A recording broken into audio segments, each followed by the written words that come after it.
አንዷ ገጠር ላይ ውሃና ማብራት አለ ወይ ብላ ለጠየቀች ጥያቄ ውሃ ያው እዚህ ጋር ውሃ አለች። ያው ቆጣሪ እዚህ ጋር ውሃ አለ። ማብራትም እንደዛው አለ። ያው ገመዱ ማለት ነው አለ ገመዱ ያው እና ገጠር ላይም ውሃ ማብራት ሁሉ ነገር አለ እንደፈለጋችሁ። ያለሁት አሁን ገጠር ላይ እምቦሴ እየጮኸች ነው እናቷን ብላ። ዛሬ የመጣሁትኝ ገዶ ነኝ ያለሁት አላገዶ ትውልድ ሀገሬ ላይ። ሰላም ጤና፣ እንዴት ናችሁ ቤተሰቦቼ? ደህና ናችሁ ወይ? እንደምታዩት የትውልድ ሀገሬ ላይ ነው። እርሻዬን አሳርሻለሁ። ወደ እርሻዬ ምን ምን እንደዘራሁ ላሳያችሁ ነው። አብረን እንሂድ። የምታዩት መስኖአችን ታርሷን። ባለፈው ቲማቲምና በቆሎ የነበረው ይሄ አትክልቶቹ ናቸው። ፓፓያና ማንጓችንን ላሳያችሁማ እንዴት እንደደረሱ። ይሄን እናቴ ነው ባለፈው ያሳየኋችሁ። እህቴ ያለችበት አካባቢ ነው ያችሁ። ገና ትንንሾች ናቸው፣ ግን ያው እንደዚህ አፍርተዋል። የብዛ ማዶም ጀምረዋል እንደዛው። ቡናው ግን ኦሬዲ ተለቅሟል። አሁን ትንሽ ትንሽ ነው ያለው በዛኛው ሳይድ ገና ያልተለቀመ ማለት ነው። ሌሎች እንዳለ እነዚህ ፓፓያዎቹ ናቸው። እነዚህ ማንጎ ናቸው። እዚህ ጋር ያለው ገና ነው። ሎሚም አለ። በጣም የምወደው ሎሚ ነው በነገራችን ላይ እና ወደ እርሻዬ ልወስዳችሁ ነው። ገጠር ላይ እኮ ሁሉ ነገር አለ። የገጠር ልጅ መሆን በነገራችን ላይ መታደል ነው። እምቦስዬ ርቧታ እኔ ውድ ርቧ ሳይሆን እናቷን ፈልጋ ነው። ለማንኛውም ይሄ ባለፈው ስታዩት የነበረው የበቆሎ እርሻ የነበረው ነው። የኔ ደግሞ አባቴ የሰጠኝ ይሄኛው ነው። ይሄንን አባቴ የሰጠኝ ይሄንን ራሱን ያረሰው የራሱ ነው። ይሄኛው መስኖ አገዳው ከተቆደደበት ጀምሮ እስከታይ ድረስ ለኔ ተሰጥቶኛ ማለት ነው።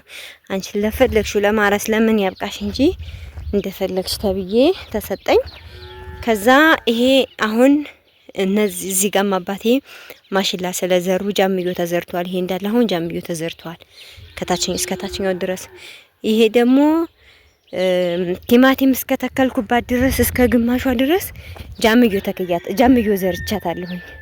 አባቴን ጃምዮ ዘራልኝ፣ ግን ግማሹን መሬት ደግሞ ስተወው ምናልባት ሌላ ነገር ልትከለው ብዬ እሺ ብሎኝ ቲማቲም የተከልኩበት ማዳበሪያ በጣም ብዙ ትጨበስ አድርጌበት ስለነበረ ለዛም ደግሞ በርበሬ ፍል ገዝቼ ይሄንን በርበሬ ፍል ትናንትና ማምሻችን ነው ማታ ስለነበር ቪዲዮ ለመቀረጽ አልተመቸኝም።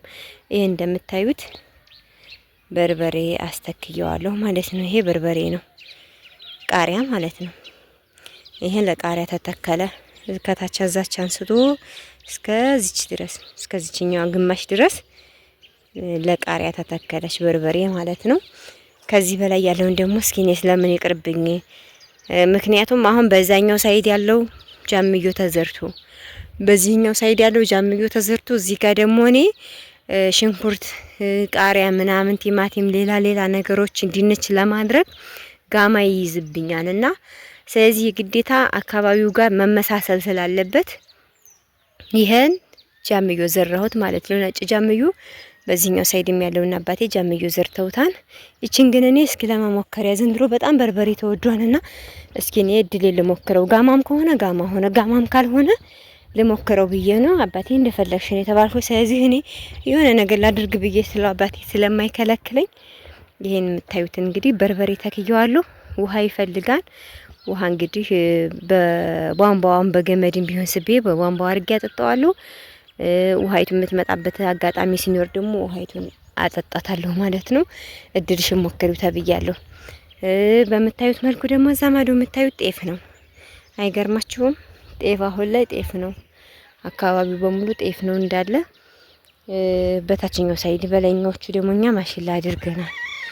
ማሽላ ያደረግንበት ምክንያት ደግሞ ያው በነገራችን ላይ ዘንድሮ እኛ ብዙ ጊዜ ማሽላና ጤፍ ሸማቾች አይደለንም፣ አንሸምትም።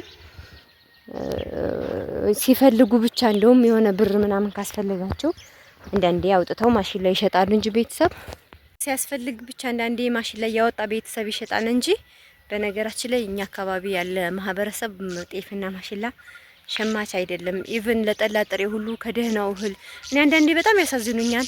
ማለት ያሳዝኑኛል ሳይሆን በጣም እናደዳለሁ። ይሄ ቆንጆ ሆነ እህልኛ ለእንጀራ ምናምን የምንጠቀመንን እናቴ አውጥተው በቀጥብ ያረጉና ለማሽላ ለጠላ ጥሬ ምናምን ሲያረጉ ኧረ ተው እናቴ ባይሆን ጠላ ጥሬ እንኳን ሌላ ማሽላ እንግዛ ስላቸው አይጣፍጠንም ጠላው ይላሉና በጣም የጠገቡ ማህበረሰብ ናቸው። ምክንያቱም መከራቸውን አይተው ድፍት ብለው ስለሚሰሩ ማለት ነው። ለዛም ነው አባቴ አንቺ ለመስራት ያብቃሽ እንጂ ያው ስሪ ተብዬ እንደምታያት እቺኛዋ በርበሬ ናት፣ እቺኛይቱ ደግሞ ጃምዮ ናት። ሌላ ደግሞ በታች የመስኖ መሬት አለ። እሱን አሁን ሽንኩርት ልተክለው ነው። ሽንኩርት ዘንድሮ በጣም ረክሶ ነበር በነገራችን ላይ ሽንኩርት። አሁን ደግሞ ኪሎ 35 ብር ምናምን ነበር የከረመው ሽንኩርት። በዚህ 2 ቀን ደግሞ ኪሎ 70 ብር ገብቷል። ይገርማቸዋል። እና ሽንኩርት ደግሞ በጣም በሽታ ይወደዋል። እና እስኪ አሁን ደግሞ ሽንኩርት ተክላለሁ ብያለሁ። እታች የሆነች የመስኖ መሬት አለች። ያችን የመስኖ መሬት ሽንኩርት ተክዬ አሳያቸዋለሁ። ደግሞ ተክላታለሁ ብያለሁ። እንግዲህ አካባቢው ላይ ያለው ማህበረሰብ ምንድነው የሚዘራው የሚለውን ግዴታ ማጥናት አለብን ማለት ነው። ዝም ብለን እንደፈለግን አድርገን ማድረግ አንችልም። ለምን ጋማ ስለሚሆን እላችኋለሁ ዶችዬ። እንግዲህ ገጠር ላይ ብቅ ብቅ ምለው በሚያስፈልግ ሰዓት አንዳንዴ ነው። ውሃም ወንድሞች ያግዙኛል። ሲያጠጡም አባቴ ያው ማሽላን ያደረኩትኝ ለወፉም ሲጠብቁ አንዴ ይጠበቅልኛል። ለዛ ብዬ ነው አንዴ ያደረኩትኝ። እዩት እንዴት ደስ እንደሚል ፀሐይ ነው በነገራችን። እዩት አያምርም? ለምለሙ እና ለብዙ ጊዜ እኔ ገጠር ላይ ብትሆኑ የራሳችሁ በቃ ቤተሰቦቻችሁ አሁን ለምሳሌ እኔ ያኛው የአባቴ ቤት ትልቁ ቤት ነው። ይሄኛው ደግሞ ሌላ። ችኛይቱ ደግሞ በዚች በኩል በጫፏ የምትታየው የድሮ ቤታችን ናት። ችኛይቱ ደግሞ በዚህ በኩል ያለችው ትንሽ የምትታየው አዲስ የሰራ ነው ቤት ነው። ያ ማለት ምንድነው? እኔ እንኳን ቦታ ቤት የመስራት አቅም እንኳን ቢለልኝ ቦታ ላይ መግዛት አቅም እንኳን ቢለልኝ አባቴ ቦታ ላይ እታች ጋር ቢሆን ቤት መስራት አለብኝ ግዴታ።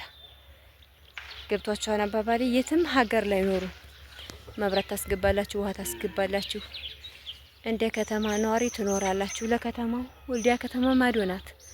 ለከተማው 50 ብር 70 ብር ከፍላችሁ ነው ሄዳችሁ ገበያችሁን ገበያ አይታችሁ የምትመጡትና እንደውሃ መሆኑ የገንፎን ጨላሱ ይላል ያገሬ ሰው። እንደውሃ የምትኖሩ የራሳችሁ ቤት ሲኖራችሁ ደስ ይላልና የራሳችሁ ቤት ከተማ ላይ እንኳን የመግዛት አቅም ባይኖራችሁ እናት አባታችሁ አካባቢ ሀናታችሁ አካባቢ ቦታ ካለ ወረድ እያላችሁ ስሩ ብዬ የምለው የራሳችሁ የሆነ ነገር እንዲኖራችሁ ከምፈልግበት አንጻር ነው። ለምን ስለማውቀው ስላየሁት ሁሉ ነገር ከዚህ አካባቢ ነው ሲያስጠላኝ ሩጭ ወልዲያ የሚሄድበት ቤት ስላለኝ ነው። እዚህ ቤት ብትኮረፉ ብትጣሉ እቤታችሁ ሄዳችሁ ትኮረፋላችሁ። መኮረፊያ ያስፈልጋችኋል ከማለት አንጻር ነው። ለማንኛውም ዛሬ ሳደርግ የነበረውን ካሳየኋችሁ ማታ ብርብሬ ስተክል ውጪ ምን እንደሚመስል እና ይህንን ይመስላል። አድካሚ ቢሆንም የገጠር ኑሮ ግን ደግሞ ሰው ኑሮ ነው የሚመስለው። ጽድት ብላችሁ መኖር ትችላላችሁ። የግዴታ እንደ ኑሯችሁ ትኖራላችሁና ባላችሁበት አካባቢ ከተማ ላይ ቦታ መግዛት የማትችሉ አካባቢያችሁ ላይ መብራት ካለ ውሃ ካለ ምንድን ነው የምትፈልጉት? መብራት ካለ ፍሪጆቻችሁን የሚያስፈልጋችሁ ነገር ትጠቀማላችሁ። ውሃ ካለ ደግሞ ቤታችሁ ነው ሁሉ ነገር። እስኪ ምንድነው እሺ የሚጎላችሁ? መብራትና ውሃ የሚገባበት አካባቢ ላይ ከሆነ ምንም ነገር ሳታማርሩ ቦታችሁን ቦታ መግዛት አቅም የሌላችሁ ልጆች የራሳችሁ ቤት ስሩ ነው የምለው። ወዳችኋለሁ። ባይ ባይ። ደክሞኛል።